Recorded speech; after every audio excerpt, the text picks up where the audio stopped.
Very good morning. हमने previous lecture में जो बात करी थी, पहले एक बार हम वो डिस्कस कर लेते हैं कि भाई हमने क्या-क्या बात करी थी। चले, तो सबसे पहले हम अपना वही रिवीजन वाला सिस्टम जो है कि प्रीवियस लेक्चर में हमने जो पढ़ा है उसको एक बार हम रिवाइज कर लेते हैं, राइट? चले, तो हमने क्या बात करी थी वहां पर, वो इम्पोर्टेंट है अपने पास में। कंसेप्ट क्या था वो इम्पोर्टेंट है, बहुत ध्यान से। तो सबसे पहले हम देखेंगे पीएलआर।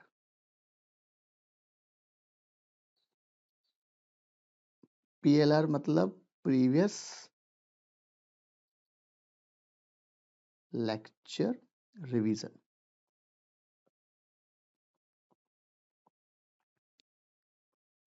तो हमने ओवरऑल क्या देखा था यहाँ पर आपका कि भाई हमने बात करी थी एफपीआई की, राइट? पूरा का पूरा कॉन्सेप्ट फॉरेन पोर्टफोलियो इन्वेस्टर्स के ऊपर था। ये आपको याद होना चाहिए क्या कंसेप्ट था, राइट? हमने बात की थी वहां पर कैटेगरी 1 एफपीआई की। कैटेगरी 1 एफपीआई होता है और कैटेगरी 1 एफपीआई में 5 तरीके के अलग अलग पॉइंट्स होते हैं। मतलब 5 तरीके के कैटेगरी ऑफ एफपीआई होता है फर्स्ट कैटेगरी में। चलो, कौन कौन से थे वो एक बार हम बात कर लेते हैं। सबसे पहला हमने क्या देखा था भाई? सबसे पहले कैटेगरी ऑफ एफपीआई में 4 तरीके के होते हैं। एक होता है आपका सेंट्रल बैंक, याद है ना? सेकंड वाला होता है सोवर्जिन।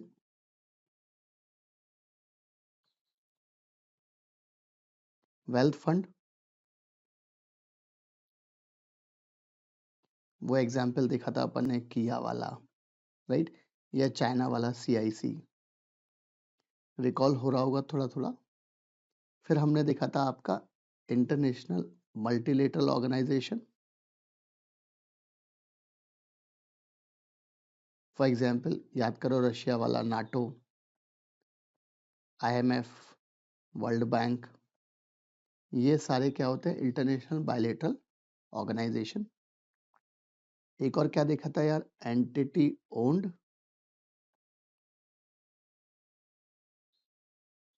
और कंट्रोल्ड बाय। कम से कम कितना परसेंट होना चाहिए यार? 75% इनके द्वारा, आउट ऑफ द अबव। ये था हमारा फर्स्ट पॉइंट जो अपन ने बात करी थी, करेक्ट? चलो, फॉर एग्जाम्पल टीम स्मेक होल्डिंग, वो अपन ने बात करी थी वहां पर।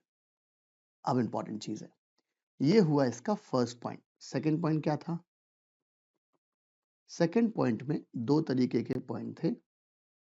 एक था पेंशन और एक था यूनिवर्सिटी वाला पेंशन फंड, और एक था यूनिवर्सिटी फंड जिसको हम बोलते हैं पीयू। ये हमने बात की थी सेकंड वाले में। थर्ड वाले में क्या था कंसेप्ट?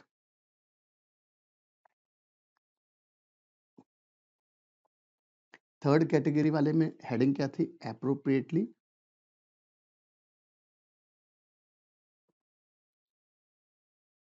रेगुलेटेड एंटिटीज की बात थी। और यहां पर एप्रोप्रिएटली रेगुलेटेड एंटिटीज में 4 तरीके की एंटिटीज की हमने बात करी थी, राइट? एबीसीडी पॉइंट दे दे से फॉर एग्जांपल, पहले हमने बात की थी यार इंश्योरेंस वाले की, या फिर री इंश्योरेंस वालों की, ये बात करी थी। दूसरी बी कैटेगरी में हमने बात करी थी यार अपनी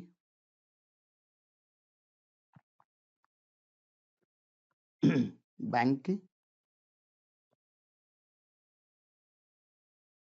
बैंक या फिर अदर फाइनेंशियल इंस्टीट्यूशन की, एफआई, राइट? जैसे जेपी मॉर्गन की बात करी थी अपन ने यहाँ पर, और गोल्डमैन की बात की थी यहाँ पर, गोल्डमैन सैक्स। फिर जो आपका सी वाला पॉइंट था, यहाँ पर हमने 3 तरह की बात करी थी। मेरे ख्याल से रिकॉल हो रहा होगा यार, क्या क्या था, राइट? एसेट मैनेजमेंट कंपनी, उसकी बात की थी। से फॉर एग्जांपल सबसे बड़ी ब्लैक रॉक, इन्वेस्टमेंट मैनेजर्स की बात करी थी अपन ने, फिडेलिटी वाले, इन्वेस्टमेंट एडवाइजर्स की बात करी थी अपन ने, चार्ल्स की बात करी थी, राइट। तो ये सी पॉइंट था। और यहाँ पर था आपका थर्ड कैटेगरी में डी पॉइंट, और यहाँ पर हमने दो तरह की बात की थी। एक था आपका पोर्टफोलियो मैनेजर और एक था आपका ब्रोकर डीलर, बराबर। पोर्टफोलियो मैनेजर में वैनगार्ड की बात की थी और ब्रोकर में अपन ने ई ट्रेड की बात की थी, राइट। तो ये हमारा थर्ड कैटेगरी ऑफ एफपीआई की बात हमने की थी। फर्स्ट कैटेगरी में जो थर्ड सब कैटेगरी होती है उसकी हमने बात करी थी। ये हो गया फर्स्ट, ये हो गया सेकंड, ये हो गया थर्ड। अब हम बात करें यार फोर्थ कैटेगरी। टोटल 5 कैटेगरी है भाई। फोर्थ कैटेगरी, फोर्थ कैटेगरी में इंपॉर्टेंट चीज थी, हम उन एंटिटीज की बात करते हैं जो एफएटीएफ मेंबर कंट्री को बिलोंग करती हैं, फाइनेंशियल एक्शन टास्क फोर्स, या फिर सेंट्रल गवर्नमेंट ने किसी दूसरी कंट्री के साथ कोई एग्रीमेंट किया है, याद आया, कोई ट्रीटी की है, उसको भी यहां काउंट करेंगे हम, उसको भी एफपीआई की कैटेगरी में लाएंगे। और ये फोर्थ वाले पॉइंट में हमारे पास 3 तरीके के पॉइंट्स थे।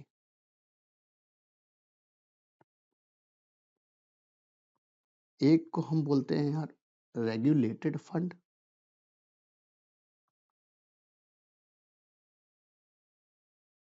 बराबर है। रेगुलेटेड फंड में हमने म्यूचुअल फंड की वैनगार्ड की बात करी थी। पेंशन फंड में हमने वो कनाडा वाले की बात की थी, CPPIP वाली बात। इन्वेस्टमेंट फंड में एक्सा की बात करी थी, राइट। बी पॉइंट क्या होता है यार, अनरेगुलेटेड फंड,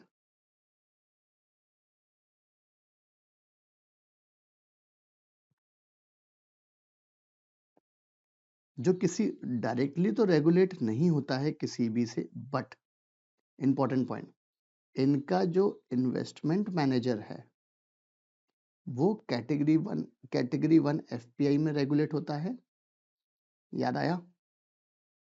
और तीसरा वाला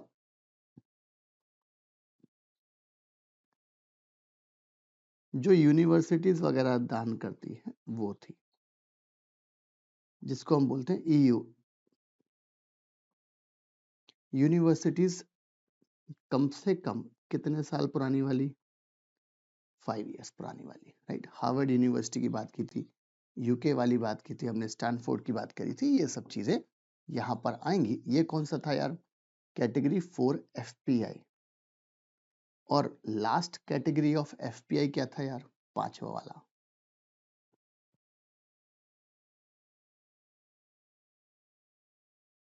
लास्ट कैटेगरी ऑफ एफपीआई में 2 तरीके के हमारे पास पॉइंट थे।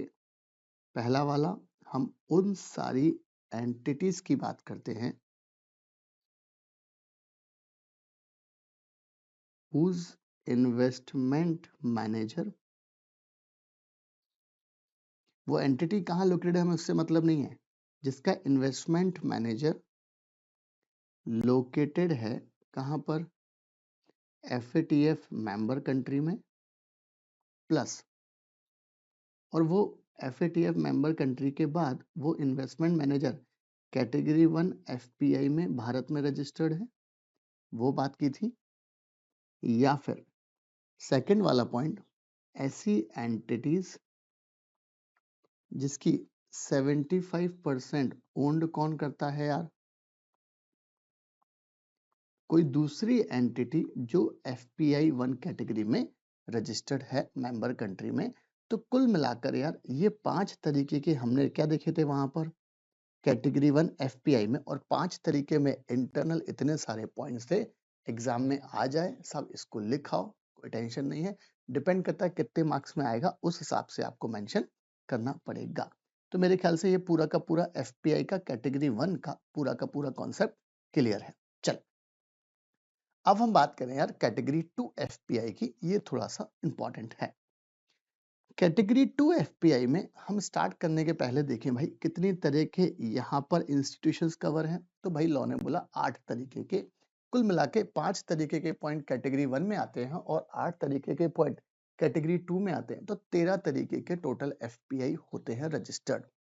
अब इंपॉर्टेंट चीज, कैटेगरी 2 में वो सारे के सारे एफपीआई आएंगे जो डायरेक्टली स्ट्रिक्टली मेजॉरिटी लॉ को फॉलो नहीं करते हैं, जो इनडायरेक्टली थोड़ा थोड़ा लॉ को फॉलो करते हैं। याद रखना, जैसे कि हमने ऊपर एंटिटीज की बात करी है, जैसे कि हमने यूनिवर्सिटीज की बात करी है, वो सारे पॉइंट्स भी यहाँ पर आने वाले हैं। बट क्या सारी की सारी यूनिवर्सिटीज, सारी की सारी एंटिटी 100% लॉ को फॉलो करती हैं? Answer is no. बहुत सारी हैं जो फॉलो नहीं करती हैं। तो जो फॉलो नहीं करती हैं उनको हमने नीचे के पायदान पे रख दिया, मतलब वो हमारा कैटेगरी 2 एफपीआई में फॉल होगा। चले, तो क्या बोल रहा है कंसेप्ट? कंसेप्ट बोल रहा है भाई category 2 FPI include all other investor who do not qualify under category 1। जो कैटेगरी 1, याद रखना, कैटेगरी 1 में वो हैं जो स्ट्रिक्टली लॉ को फॉलो करते हैं, और कैटेगरी 2 में जो स्ट्रिक्टली लॉ को फॉलो नहीं करते बट फिर भी आपने एफपीआई का कंसेप्ट फॉलो करते हैं और आप एक्सपीआई बनना चाहते हैं भारत में, बन जाए। लॉ ने बोला हमें कोई दिक्कत नहीं है, बट आपको हम कैटेगरी 2 एफपीआई में डाल देंगे। These investors may not have a stringent regulatory backing as a category 1। जिस तरीके का कैटेगरी 1 वाले लॉ को फॉलो करते हैं, डिस्क्लोजर रिक्वायरमेंट कंप्लाई करते हैं, इन्वेस्टमेंट स्ट्रेटजी फ्रेम करते हैं, उस तरीके से आप नहीं करते हैं, आपके ऊपर डायरेक्टली नहीं है। इसीलिए इनमें क्या है यार, नहीं है तो भाई इनमें समस्या क्या है? ज्यादा रिस्क की प्रोबेबिलिटी है, ये प्रॉब्लम है एक। आगे, कैटेगरी 2 एफपीआई में ओवरऑल हमारे पास 8 तरीके के अलग अलग फंड, अलग अलग तरीके की एंटिटीज हैं जो यहाँ पर गवर्न होती है। पढ़ लें एक बार, फिर डिटेल में अपना पढ़ेंगे हम। एप्रोप्रिएटेड रेगुलेटरी फंड यहाँ पर है, fund that are regulated but उस हिसाब से रेगुलेट नहीं होते हैं जो कैटेगरी 1 के क्राइटेरियाज है, क्योंकि अगर कैटेगरी 1 के क्राइटेरिया को फॉलो करते तो वहीं पर रजिस्ट्रेशन हो जाते। तो लॉ ने बोला जितने बच गए हैं फंड जो कैटेगरी 1 की कंडीशंस को फॉलो नहीं कर पाते, वो कहाँ पर आएंगे? आपके एफपीआई की सेकेंड कैटेगरी में। अरे भाई, जिस तरीके से कंपनी में अगर आपको लिस्टिंग करानी है तो 2 ऑप्शन है, या तो मेन बोर्ड में जाओ, मतलब बीएससी एनएससी में लिस्ट कराओ अपने सिक्योरिटीज को, या फिर क्या करो यार, अगर आप वो कंडीशन फॉलो नहीं कर पा रहे हो तो भाई एसएमई में लिस्टिंग करा लो। बराबर है, वहां भी ट्रेडिंग होगी, यहाँ भी ट्रेडिंग होगी, वहां भी लिस्टिंग होगी, यहाँ भी होगी, बट आपको कैटेगराइज कर दिया है हमने। तो वैसे ही इन्होंने बोला सब एप्रोप्रिएटली रेगुलेटेड फंड को कि जो कैटेगरी 1 की कंडीशन फॉलो नहीं कर पा रहे वो सारे के सारे कहां पर फॉल होंगे? 2 में। दूसरा, endowment foundations organisation setup for specific purpose, often charitable nature का है, एजुकेशनल नेचर का है। तो उन्होंने बोला सब आपको हमने यहाँ पर डाल दिया है। Charitable organisation, non profit entity establish for, जो पब्लिक के लिए काम करती हैं सब, वो यहाँ पर आएंगी। कॉर्पोरेट बॉडीज, कॉर्पोरेशंस और लार्ज बिजनेस एंटिटीज, जो बड़ी बड़ी कंपनीज हैं विदेश की, वो यहाँ पर आएंगी। Family offices, private wealth management firms that serves high net worth families, वो यहाँ पर आएंगी। इंडिविजुअल्स हैं, high net worth individuals, other individual investor, वो यहाँ पर आएंगे। याद करो कैटेगरी 1 में हमने इंडिविजुअल्स का जिक्र नहीं किया था। 6 point, appropriated regulated entities investing on behalf of client. देखो ये वाला एप्रोप्रिएटेड रेगुलेटेड एंटिटीज, यहाँ फंड की बात है, यहाँ एंटिटी, और यहाँ पर ये खुद का पैसा नहीं दूसरे का पैसा इन्वेस्ट कर रही है। Entity regulated by relevant authority, they invest करते हैं किसी दूसरे के बिहाफ पर, बट आपको हमारे सेबी की गाइडलाइंस को फॉलो करना पड़ेगा। या यहां पर आएगा unregulated fund in the form of LLP, in the form of trust fund that are structured as a partnership और ट्रस्ट, बट फिर भी डायरेक्टली रेगुलेटरी सुपरविजन के अंदर काम नहीं करते हैं आप, इसलिए हमने आपको कैटेगरी 2 एफपीआई में डाल दिया है। तो कुल मिलाकर सब ये 8 तरीके के पॉइंट यहाँ पर आपको दिए गए हैं। अब ये 8 तरीके के पॉइंट को याद करने का क्या है आपको शॉर्टकट? फेस फीकू, राइट, फेस फीकू पहला वाला। फेस में एफ में क्या आएगा यार? फंड। एंडोमेंट में ए आएगा, क्योंकि एंडोमेंट की स्पेलिंग भले ई से चालू हो रही है बट प्रोनाउंसिएशन कहते हैं, तो एंडोमेंट में ए लगता है वो। चैरिटेबल का सी, कॉर्पोरेट बॉडीज आएगा वहां पर, बड़ी बड़ी लार्ज बिजनेस एंटिटीज। फिर फैमिली ऑफिसेस का एफ,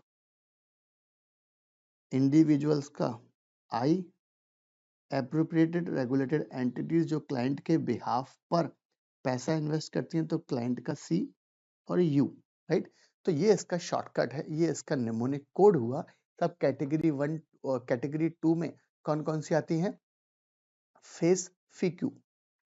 तो ये हो गई आपकी 8 तरीके की एंटिटीज जो यहाँ आती हैं। अब हम वन बाय वन बात करते चले। सबसे पहली बात तो यार हमें बात करनी है सब एप्रोप्रिएटेड रेगुलेटेड फंड के बारे में, राइट। तो 8 तरीके के फंड की यहाँ पर बात हमने करी है और अब हम बात करेंगे ओवरऑल कंसेप्ट की कि भाई कंसेप्ट क्या क्या होने वाला है। बहुत ध्यान से शुरू करें अपना कंसेप्ट का।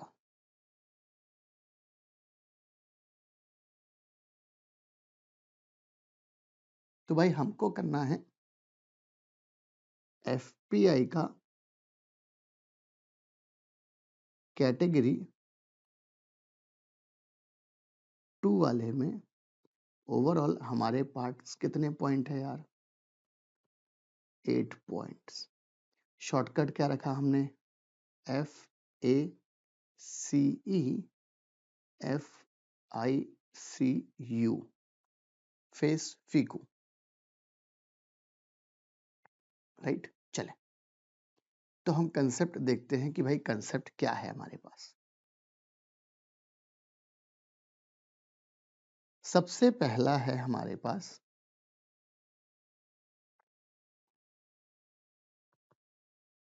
सबसे पहला है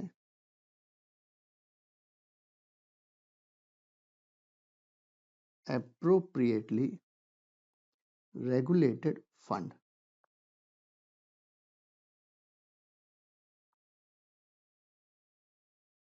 बराबर है, एप्रोप्रिएटली रेगुलेटेड फंड। अब बहुत ध्यान से अब ये क्या होते हैं सब? तो लॉ ने बोला फॉर एग्जाम्पल सब pine bridge global fund. Pine bridge investment is a global asset manager with a fund regulated in different jurisdiction. सब ये एक ऐसा ऑर्गेनाइजेशन है जिनका अलग अलग जुरिस्डिक्शन में फंड मैनेज करते हैं ये। वाइल क्योंकि ये एफपीआई कैटेगरी 1 में क्वालिफाई नहीं करते, their global funds are appropriately regulated in their respective countries and can invest in India। But आपको इंडिया में इन्वेस्ट करना है क्योंकि आप बिल्कुल स्ट्रिक्ट रेगुलेशंस फॉलो नहीं करते हैं, इसलिए आपको हमने कैटेगरी 2 एफपीआई में डाल दिया है। बट अगर बाई चांस ये कैटेगरी 1 वाले रूल्स फॉलो करेंगे तो इनको हम कहां पर कर देंगे यार? कैटेगरी 1 एफपीआई में। बराबर है। चल reason, they are regulated by the financial authority in their home jurisdiction. वो रेगुलेट होते हैं फाइनेंशियल अथॉरिटी से in their home jurisdiction, ensuring a certain level of compliance। But क्योंकि आप हायर रेगुलेटरी स्टैंडर्ड्स को फॉलो नहीं करते जो कैटेगरी 1 में है, इसलिए हमने पाइन ब्रिज ग्लोबल फंड को कहां पर डाल दिया है यार? यहां पर। दूसरा दूसरा है आपका एंडोमेंट फाउंडेशंस। तो फर्स्ट वाले में क्या आएगा आपका? पाइन ब्रिज का एग्जाम्पल लिख लें आप। फॉर एग्जाम्पल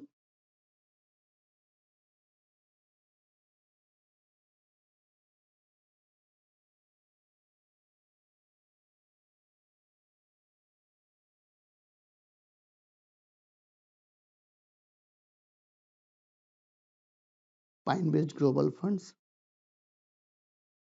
जो यहां आएगा। सेकंड वाला पॉइंट क्या है यार? सेकंड वाला बात कर रहा है एंडोमेंट की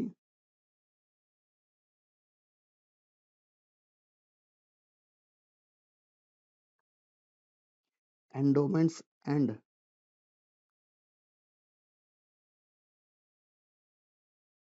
फाउंडेशंस की बात कर रहे हैं, बराबर है। चले, अब ये दान पुण्य वालों की बात करेगा।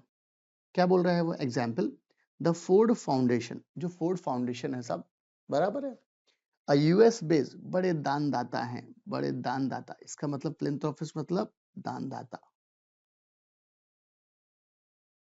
ऑर्गेनाइजेशन जो स्टैब्लिश हो रहा है टू एडवांस ह्यूमन वेलफेयर, सब पब्लिक लाइफ को इंप्रूव करने का काम है।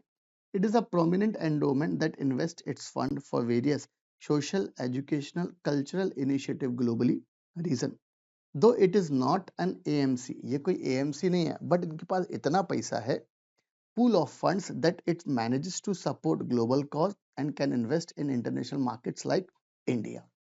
ये सब भारत में इन्वेस्ट कर सकते हैं। तो ये हुआ आपका सेकंड वाला।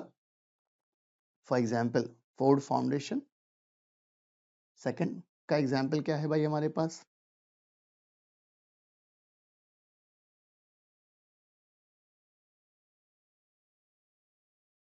The Ford Foundation. एग्जाम में एग्जाम्पल लिखकर आए, मजा आ जाएगा एग्जामिनर को। चल,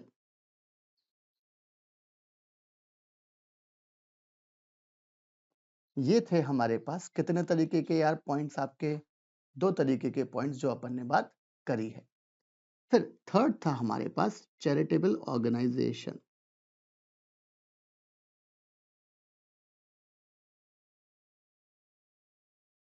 अरे याद है ना, FACE, face, charitable organisation.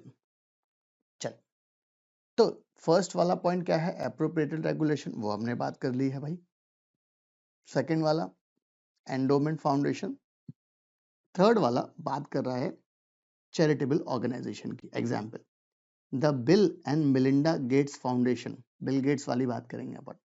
One of the largest charitable organization globally, it funds various projects across healthcare, education, development. Reason, it has a sizable investment corpus, अच्छी खासी capital है, can invest in international markets but its primary focus is on charity. ये चाहे तो invest कर सकते हैं foreign markets में, Indian markets में, but overall इनका focus क्या है बॉस? दान पुण्य वाला सिस्टम है। तो Bill and Melinda Gates Foundation वो यहाँ पर आएगा, right. Corporation, fourth point FACE, E मतलब एंटिटीज की बात है, बड़ी बड़ी एंटिटीज हैं। For example Alphabet INC, Alphabet INC क्या है सब? गूगल की पेरेंट कंपनी है। Alphabet as a corporate entity hold various investments globally, सब ग्लोबली बहुत सारा इन्वेस्टमेंट होल्ड करते हैं। It can invest in Indian securities under the category 2 FPI root, category 2 FPI route में इन्वेस्टमेंट होगा। Reason, as a corporate body it is classified under category 2 unless it has a direct and strict, अगर आपको direct और strict regulatory follow करते तो आप category 1 में आते, बट नहीं फॉलो करते तो कहां जाओगे आप? कैटेगरी 2 में जाओगे। तो ये हुआ आपका FACE, फेस का एक पार्ट, 4 पॉइंट्स हमारे कंप्लीट हुए। आगे फिर है फीकू, FICU, याद भी करना है हमको। Family offices, Mitchell Dell Family Office, MSD Capital. MSD Capital is a US-based private investment firm managing the wealth of Mitchell Dell and his family. If MSD Capital invest in Indian security, तो भाई इसको हम कहाँ classify कर देंगे? FPI category 2 में, क्योंकि आपके ऊपर डायरेक्टली कोई रेगुलेशन नहीं लगता, वो यहाँ पर आएगा। आगे आएगा साहब इंडिविजुअल्स की बात। अब इंडिविजुअल में हम बात करेंगे साहब जॉर्ज सोरस की।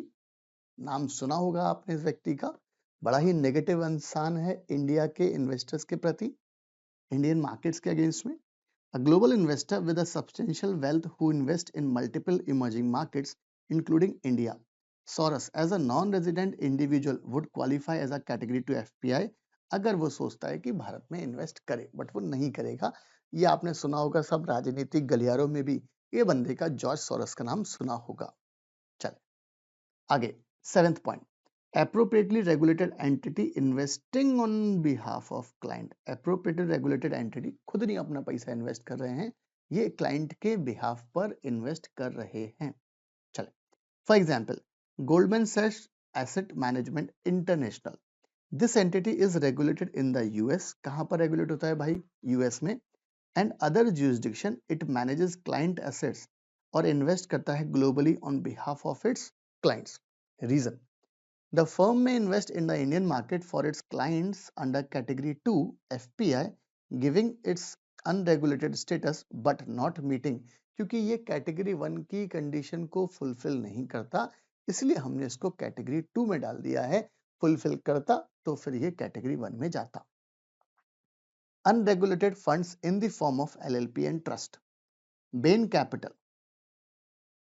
Bain Capital Limited Liability Partnership. Bain Capital often set up specific limited partnership for investment purpose, some of which may not have direct regulatory oversight. Reason, such limited partnership might not be directly regulated but are structured for investment purposes and can be classified under category 2 FPI if invest करते हैं अगर हम Indian securities में। तो भाई ये हमारे पास 8 तरीके के क्या हुए, आपके इन्वेस्टर्स की बात हुई है, क्या क्या कॉन्सेप्ट है वो इंपॉर्टेंट है।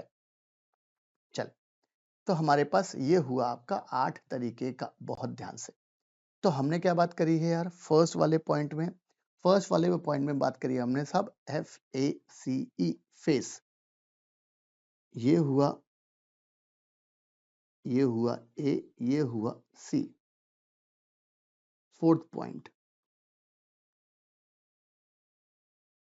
Corporate bodies.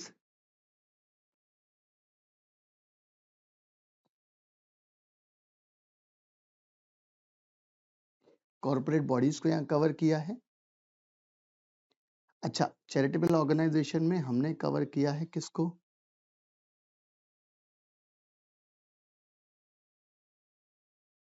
Bill and Melinda Gates, Bill Gates वाला फाउंडेशन।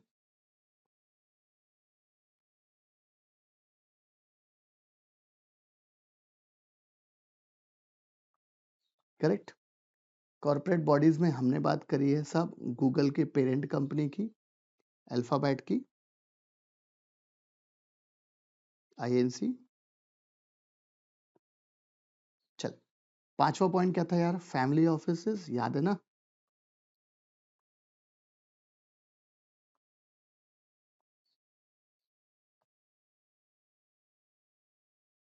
MSD की बात करी थी अपन ने, for example Michael Dell family. छठवे की बात क्या करी थी अपन ने, इंडिविजुअल जॉर्ज सोरस, प्रिय जॉर्ज सोरस।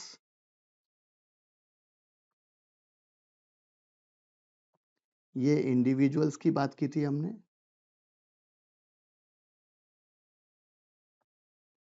सेवेंथ वाले में एप्रोप्रिएटली रेगुलेटेड एंटिटीज थी, बट वो किसका पैसा कर रही थी यार इन्वेस्ट, क्लाइंट का।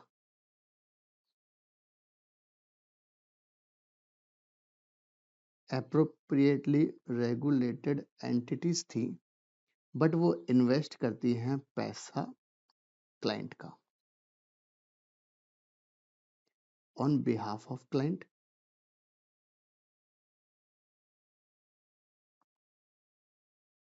करेक्ट, ये यहां पर आएगा। और आठवां,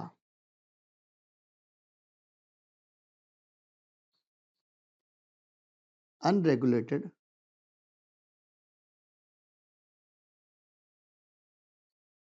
अनरेगुलेटेड फंड हैं, वो भी किस फॉर्म में इनकॉर्पोरेट हुए हैं, LLP के फॉर्म में, पार्टनरशिप के फॉर्म में।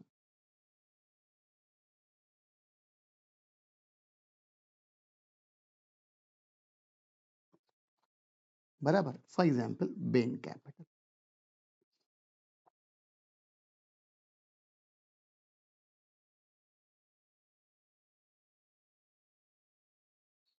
यहां पर अपन ने बात कर ली थी। तो कुल मिलाकर यार ये है हमारे पास 8 तरीके के FACE एंटिटीज,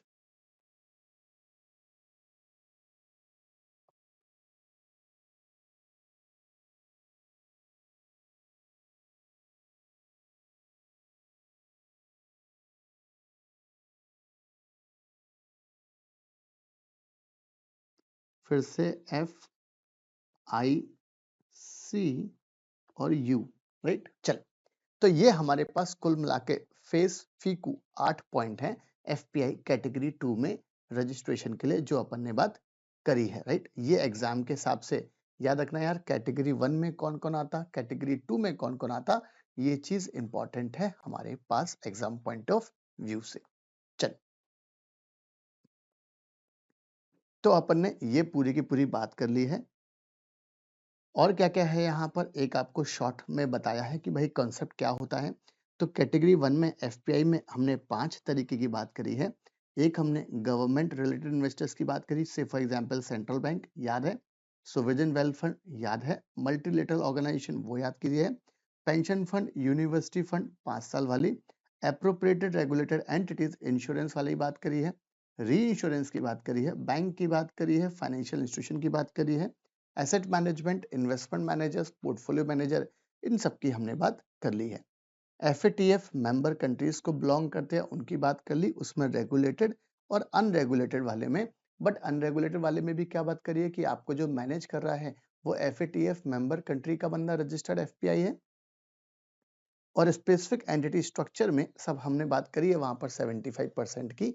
ये हमारे पास 5 तरीके के कैटेगरी 1 में है। और कैटेगरी 2 में हमने अभी बात करी है कि भाई कौन कौन से तरीके के होते हैं investors. Shortcut FACE right, face फीकू। चले, तो यहां तक हमारा ये पूरा का पूरा कॉन्सेप्ट क्लियर हुआ कि भाई कॉन्सेप्ट क्या क्या है वो हमने यहाँ पर देख लिया है। अब नेक्स्ट कॉन्सेप्ट जो हमारे पास है वो थोड़ा ज्यादा काम का है। वो क्या बोल रहा है यार, वो बात कर रहा है भाई आपसे एआईएफ की। चल, अब यहां पर कॉन्सेप्ट आएगा AIF. AIF stands for alternate investment fund. AIF मतलब ऑल्टरनेट इन्वेस्टमेंट फंड। पहली बात तो सब, ये वाला फंड इंडिया में इसका रेगुलेशन है, सेबी के पास इनका होता है रजिस्ट्रेशन, बराबर है।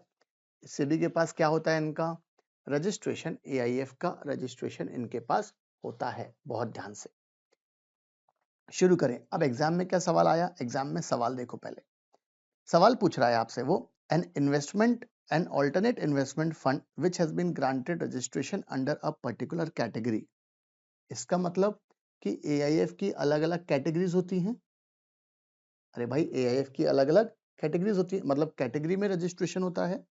Can not changes category subsequent to registration. एक बार जिस कैटेगरी में रजिस्टर्ड हो गए तो विदाउट सेबी की अप्रूवल से आप किसी दूसरी कैटेगरी वाला काम नहीं कर सकते। If you want to do a different category work then in that case you need to take the approval of prior approval of SEBI. ये चीज इंपॉर्टेंट है। तो भाई कौन कौन सी कंडीशंस है फॉर अप्रूवल ऑफ सेबी, ये एक सवाल आया था। सब वैसे भी देखें तो एआईएफ पे सवाल बिल्कुल एग्जाम में आ सकता है। ए कैटेगरी का टॉपिक है, ये मेंशन किया हुआ है, राइट। चले, अब हम बात करें यार एआईएफ की। सबसे पहली बात तो ऑल्टरनेट इन्वेस्टमेंट फंड, नाम क्या लिख रहा है यार, ऑल्टरनेट इन्वेस्टमेंट फंड, जिसको हम क्या बोलते हैं प्यार से, एआईएफ। सबसे पहली बात तो भाई ये आपका डिफाइंड है 21B में, रेगुलेशन 21B में। फिर से वही बात है कि भाई जिस तरीके से हर कंसेप्ट की डेफिनेशंस होती हैं सेक्शन में, वैसे ही यहाँ पर रेगुलेशन 2 में क्या है डेफिनेशन। बट इंपॉर्टेंट चीज क्या है, सेबी के रेगुलेशंस बनाए थे इन्होंने सन 2022 में, सॉरी 2012 में। 2012 में ये पर्टिकुलर रेगुलेशंस बनाए गए थे।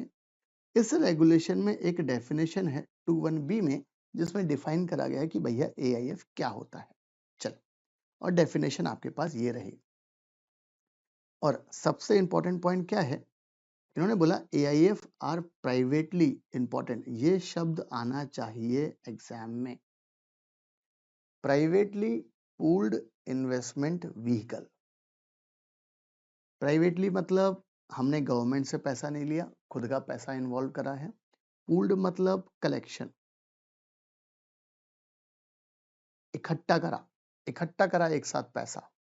इन्वेस्टमेंट व्हीकल एक हमारे पास तरीका है, राइट, इन्वेस्ट करने का तरीका है। स्टैब्लिश्ड इन इंडिया, कहां पर स्टैब्लिश हुआ है यार, इंडिया में। रेगुलेट कौन करता है, इस पर्टिकुलर रेगुलेशन में आपको हम रेगुलेट करते हैं, अब किस तरीके से आप एआईएफ को इनकॉर्पोरेट कर सकते हैं, एआईएफ का बिजनेस कर सकते हैं? तो लॉ ने बोला हमारे पास विकल्प है। पहला, आप ट्रस्ट के फॉर्म में एआईएफ मैनेज करो, हमें कोई टेंशन नहीं है। कंपनी के फॉर्म में मैनेज करो, हमें कोई टेंशन नहीं है। लिमिटेड लायबिलिटी पार्टनरशिप के फॉर्मेट में या बॉडी कॉर्पोरेट के फॉर्मेट में, आप 4 तरीके में से किसी भी फॉर्म में बिजनेस चालू कर सकते हैं।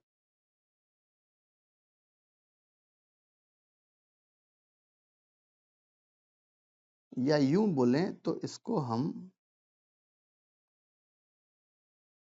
TCLB, अरे भाई trust company law board, CLB मतलब क्या होता है? Company law board. तो ट्रस्ट का T आ गया, कंपनी का C आ गया, LLP का L आ गया और बॉडी कॉर्पोरेट का B आ गया, राइट। तो TCLB ये हमारा एक शॉर्टकट हो गया, जिसकी हम बात करेंगे किस वाले केस में? इस वाले केस में कि आप किस तरीके से काम कर सकते हैं। ये चीज इंपॉर्टेंट हो गई हमारे पास में, राइट। तो अगर आपको ये एआईएफ का बिजनेस करना है तो आप किसी भी तरीके से रजिस्टर हो सकते हैं। शॉर्टकट क्या है हमारा सब? निमोनिक कोड क्या है? TCLB। CLB मतलब पहले आजकल हमारे पास में NCLT है, बट पहले जमाने में CLB हुआ करता था, कंपनी लॉ बोर्ड। चल, they collect investment from both, ये पैसा कलेक्ट करते हैं कहाँ कहाँ के इन्वेस्टर से? लॉ ने बोला साहब इंडियन इन्वेस्टर से, फॉरेन इन्वेस्टर से, यहाँ से पैसा कलेक्ट करते हैं और इसको इन्वेस्टमेंट करते हैं, वो भी स्पेसिफिक इन्वेस्टमेंट पर्पस के लिए, इन्वेस्टमेंट स्ट्रेटेजी के हिसाब से उस पैसे को वो फर्दर इन्वेस्ट करते हैं। तो ये हुई पहली डेफिनेशन किस चीज की यार? एआईएफ की प्राइवेटली पूल्ड इन्वेस्टमेंट व्हीकल है जो इंडिया में स्टैब्लिश होता है। आगे तो ये 4 लाइन में हमें क्या क्या सीख मिली भाई? पहली बात तो इंडिया के रेगुलेशन 21B में होगा। काय में होगा ये? 21B रेगुलेशन मतलब सेबी एआईएफ रेगुलेशन 2012 वाले का एक रेगुलेशन नंबर है 21B में, उसमें ये बनने वाला है। एआईएफ किस तरीके से बना सकते हैं सब? T.CLB ट्रस्ट के फॉर्म में बना सकते हैं, कंपनी के फॉर्म में, ट्रस्ट के फॉर्म में, कंपनी के फॉर्म में, LLP के फॉर्म में या बॉडी कॉर्पोरेट के फॉर्म में आप ये काम चालू कर सकते हैं। इंपॉर्टेंट वर्ड कौन सा था साहब? प्राइवेटली पूल्ड इन्वेस्टमेंट व्हीकल, ये अपन ने बात करी थी। और ये क्या करते हैं साहब? ये इंडिया के इन्वेस्टर से, बाहर के इन्वेस्टर से पैसा कलेक्ट करते हैं और अकॉर्डिंगली स्पेसिफिक इन्वेस्टमेंट पर्पस के लिए उस पैसे को इन्वेस्ट कर देते हैं। की points, nature, AIF are not covered by other SEBI regulation governing mutual fund and CIS। Law ने बोला है यार इनके लिए हमने अलग से 2012 वाला SEBI AIF रेगुलेशन आ गया। लॉजिकल चीज है यार, अगर इनके लिए स्पेसिफिक रेगुलेशन है तो भैया म्यूचुअल फंड के रेगुलेशन, CIS के रेगुलेशन, म्यूचुअल फंड के रेगुलेशन आए थे 1996 में, CIS का रेगुलेशन था 1999 में। तो लॉ ने बोला फिर हम इनके रेगुलेशन से काहे बात करेंगे? अरे भाई सिंपल चीज है, अगर आपका खुद का 2012 का रेगुलेशन है, इन that case why you will follow different SEBI regulation, right. तो फर्स्ट पॉइंट क्या बोल रहा है भाई? आपको हमने स्पेसिफिक रेगुलेशन है तो आपको ना तो म्यूचुअल फंड में जो कहा गया वो काम करना है और ना ही CIS वाला। क्यों? म्यूचुअल फंड में भी हम यही काम करते हैं कि हम पैसे को इन्वेस्ट करते हैं, पैसे को कलेक्ट करते हैं और फिर इन्वेस्टमेंट करते हैं स्पेसिफिक पर्पस के लिए। CIS में भी यही काम करते हैं। लॉ ने बोला तीनों का नेचर ऑफ ऑब्जेक्ट एक ही है। अल्टीमेटली कॉन्सेप्ट क्या है? पैसा लेकर इन्वेस्ट करना, बीच में अपनी फीस खा लेना, यही ऑब्जेक्टिव है आपका। तो लॉ ने बोला साहब इसलिए हमने क्या बोला आपको कि भाई AIF इनके रेगुलेशन फॉलो नहीं करेगा। दूसरा, they are not regulated by other sectorial regulators like IRDA से रेगुलेट नहीं होता, PFRDA से पेंशन फंड वालों से रेगुलेट नहीं होता, RBI से रेगुलेट नहीं होता, राइट। इनको कौन रेगुलेट करता है? इनका रेगुलेशन। अब टाइप्स ऑफ AIF की बात करें तो पहला वाला क्या बोल रहा है यार? They can include venture capital fund, ये इसको शामिल कर देंगे, प्राइवेट इक्विटी फंड ये शामिल कर देंगे, हेज फंड ये शामिल कर देंगे, डेट फंड, इंफ्रास्ट्रक्चर फंड।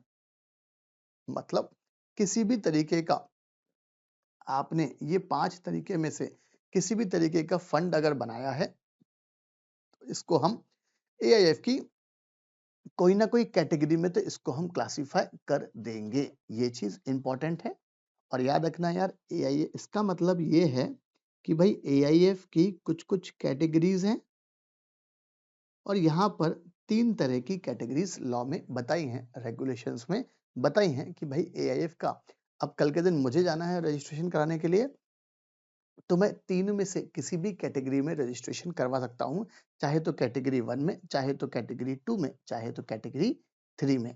और ये जो आपके अलग-अलग इन्वेस्टर्स की यहाँ पर नाम लिखे हैं, ये किसी एक पर्टिकुलर कैटेगरी में नहीं आएंगे। हो सकता है सब पहले 2 फर्स्ट कैटेगरी में आ जाएं, फिर सेकंड कैटेगरी में, फिर थर्ड कैटेगरी में, कोई भी कॉम्बिनेशन पॉसिबल है। तो ये सारे के सारे को हम क्या बोलेंगे यार, आप क्या हो, एआईएफ। अब इंपॉर्टेंट पॉइंट एक्सक्लूजन वाला, और ये वाली चीज एग्जाम पॉइंट ऑफ व्यू से इंपॉर्टेंट है। एग्जाम में वो पूछ लेगा आपसे कि भाई लिखे 2 नंबर, 5 नंबर, 3 नंबर में किस किस को हम एआईएफ कंसीडर नहीं करते हैं। पहली बात, ये जो आपके पास एक्सक्लूजन है, ये आपके पास जो 7 तरीके के एक्सक्लूजन है, ये 7 तरीके के एक्सक्लूजन में अगर आप इनके बेस पर जाओगे तो यहां पर कंपलसरी आपको इनका जो नेचर है वो वही मिलेगा कि भाई ये पैसा लेते हैं और उस पैसे को इन्वेस्ट करते हैं, राइट। लॉ ने इसलिए इसको पहला वाला। Family trust setup for the benefit of relatives, law ने बोला यार फैमिली ट्रस्ट अगर बनाया है किसी ने तो वो बनाया है सब अपने परिवार वालों के लिए, काइंड ऑफ प्राइवेट ट्रस्ट। पैसा डाल दिया उसमें सब 100 करोड़ रुपया और वो 100 करोड़ इन्वेस्ट कर रहा है, जो रिटर्न आ रहा है वो रिटर्न पब्लिक के पास नहीं जा रहा है, वो रिटर्न आपने अपने फैमिली मेंबर 5 7 10 लोगों के लिए रखा है कि भाई जो भी रिटर्न आएगा उससे इनका पूरा का पूरा खर्चा चलता रहेगा। तो लॉ ने बोला फैमिली ट्रस्ट को हम क्या नहीं मानते हैं, एआईएफ नहीं मानते हैं। भले ही सबके सब रिलेटिव ने पैसा दिया हो, एक स्पेसिफिक इन्वेस्टमेंट ऑब्जेक्टिव हो हमारा, लॉ ने बोला इसको हम एआईएफ नहीं मानते हैं। तो पहला पॉइंट क्या है यार, फैमिली ट्रस्ट। चले, अच्छा ये एक्सक्लूजन को हमने एक वो दिया है आपका निमोनिक कोड, फ्रेश ईट्स। दूसरा, employees stock option plan, ESOP trust as per the SEBI, ये रेगुलेशन है सब। इन्होंने बोला है कि भैया यहाँ पर भी क्या होगा, हम पैसे को इन्वेस्ट करेंगे स्पेसिफिक पर्पस के लिए, बट लॉ ने बोला हम इसको एआईएफ की कैटेगरी में नहीं ले जाएंगे।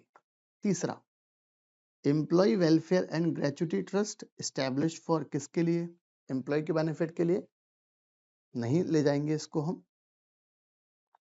होल्डिंग कंपनी सेक्शन 2 क्लॉज 46 में डिफाइंड है, वो यहाँ पर नहीं आएगा।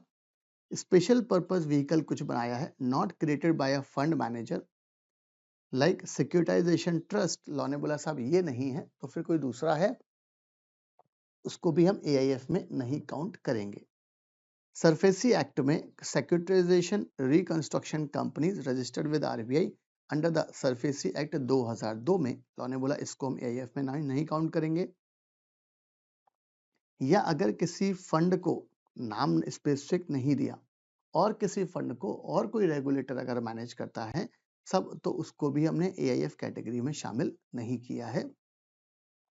एग्जाम में ये सवाल आता है कि भाई किस किस को हमने एआईएफ में शामिल नहीं किया है, करेक्ट।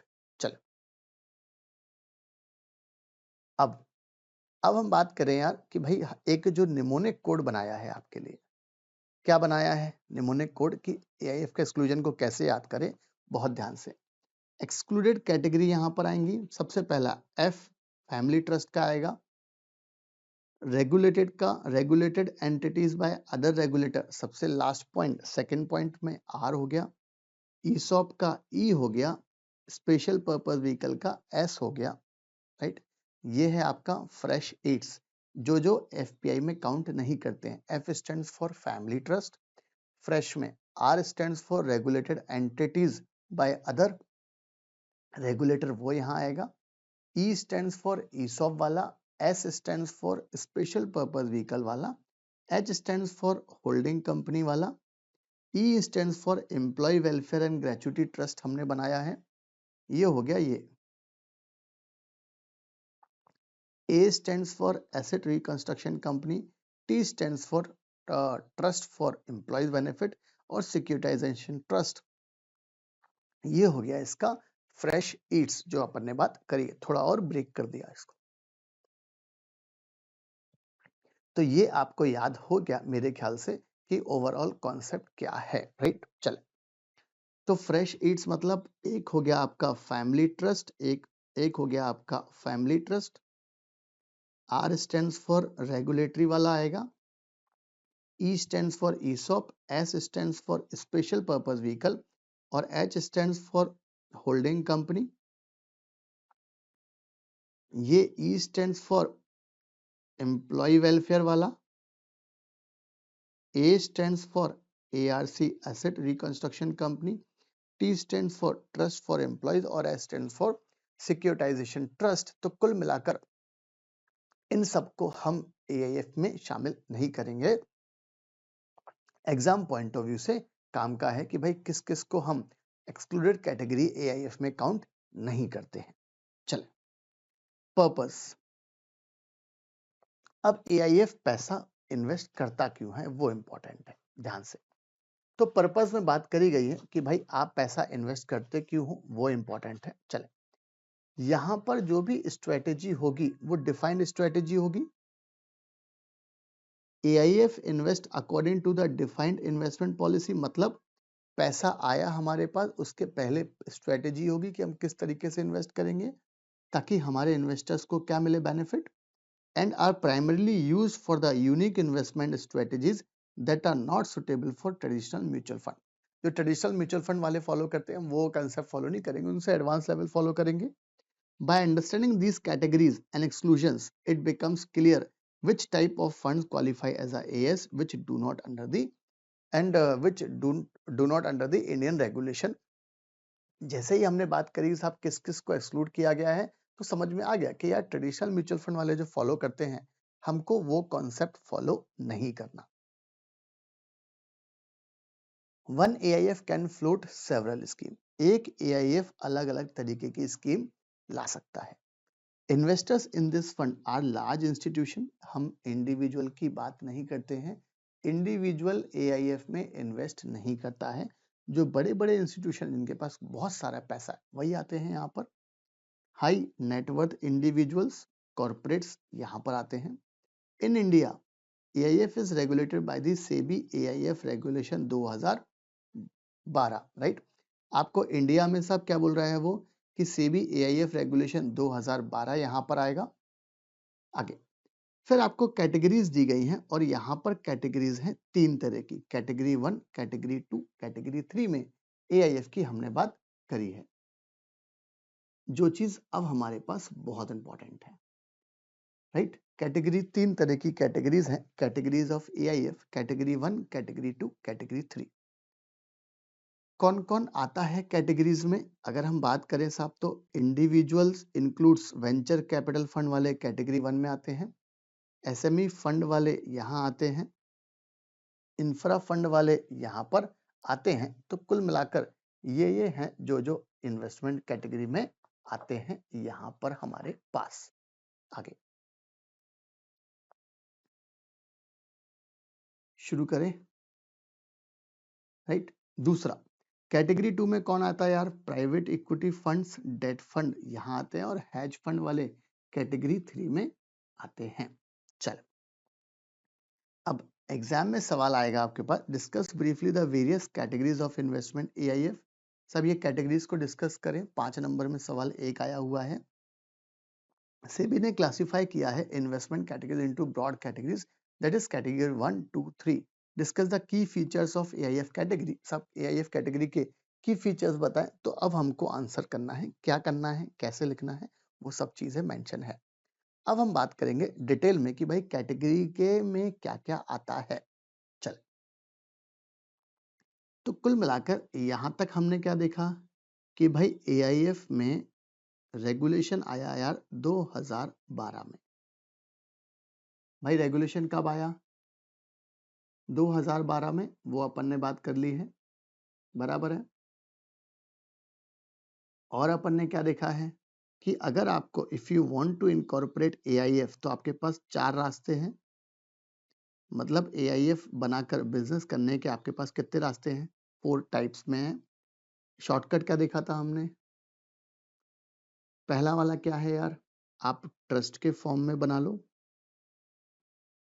दूसरा वाला क्या देखा था हमने? सीएलबी। अरे शॉर्टकट देखा था ना, TCLB, company law board. C stands for company, L stands for LLP, और थर्ड वाला था बॉडी कॉर्पोरेट के फॉर्म में आप बिजनेस कर सकते हो। ठीक है, चल। एआईएफ कहाँ डिफाइंड है? तो इन्होंने बोला साहब रेगुलेशन 21B में डिफाइंड है, 2012 वाले में। ये अपन ने बात कर ली थी। टाइप्स में, कैटेगरीज में कितनी कैटेगरीज हैं? तो वो 3 कैटेगरीज हैं। बट उसके पहले हम देख लें एक्सक्लूजन।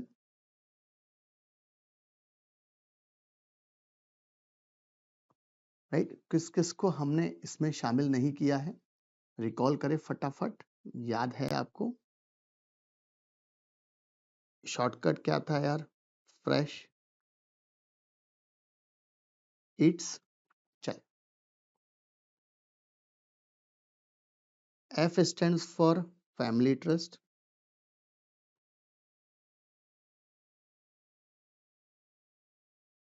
बराबर है। एक्सक्लूजन ऑफ एआईएफ ऐसा लिखते हैं, फैमिली ट्रस्ट को शामिल नहीं करेंगे हम इसको। ये हो गया आपका एफ। दूसरा क्या था यार? Regulated funds bye other regulator.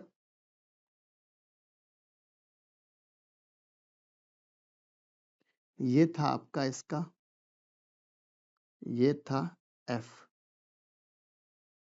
Fresh का ये है आर।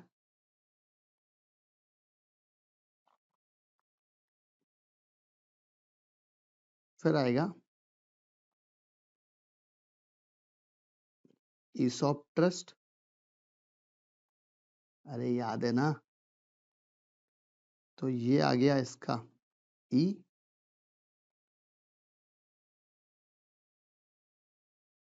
फिर आएगा special purpose vehicle, full form लिख दें, कंफ्यूज नहीं होना है बच्चों को। स्पेशल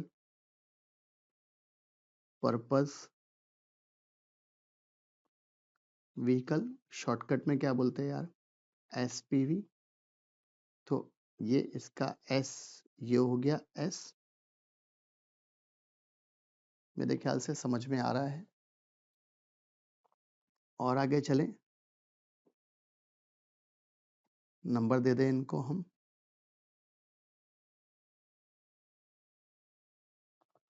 1, 2, 3, 4।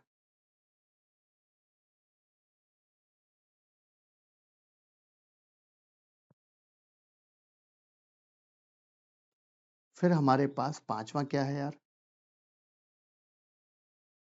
Holding company.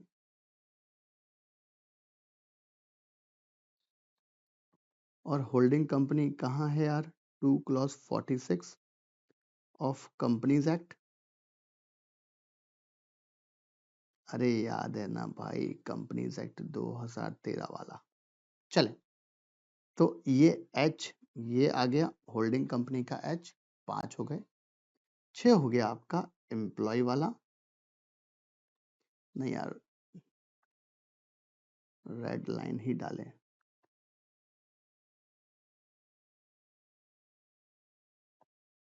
छठवां क्या पॉइंट बोल रहा है? छठवां पॉइंट बोल रहा है employ,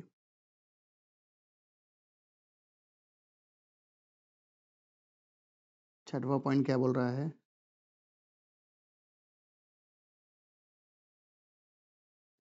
employ welfare and gratuity trust वो है। तो जो एम्प्लॉय का जो है वो ई यहाँ आएगा। फ्रेश ईट्स,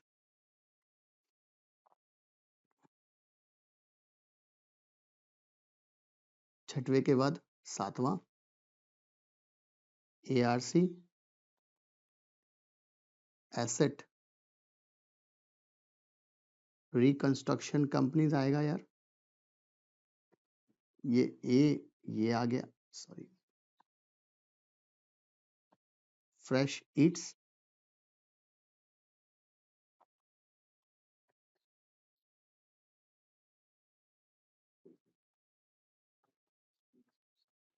आठवें में ट्रस्ट आएगा। ट्रस्ट बनाया है फॉर एम्प्लॉयज बेनिफिट।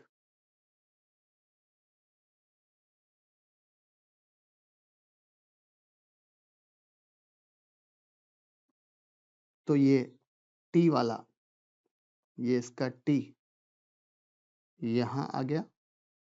और लास्ट में है आपका 9th वाला सिक्योरिटाइजेशन ट्रस्ट।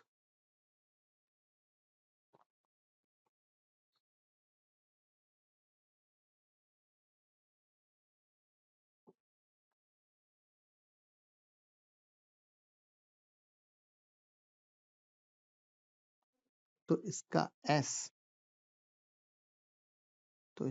एस ये आ गया यहाँ पर, राइट। तो कुल मिलाकर साहब ये हो गया हमारा कॉन्सेप्ट, जिसमें हमने बात करी है निमोनिक कोड क्या हो गया हमारा। कोड क्या हो गया? FRESHEATS,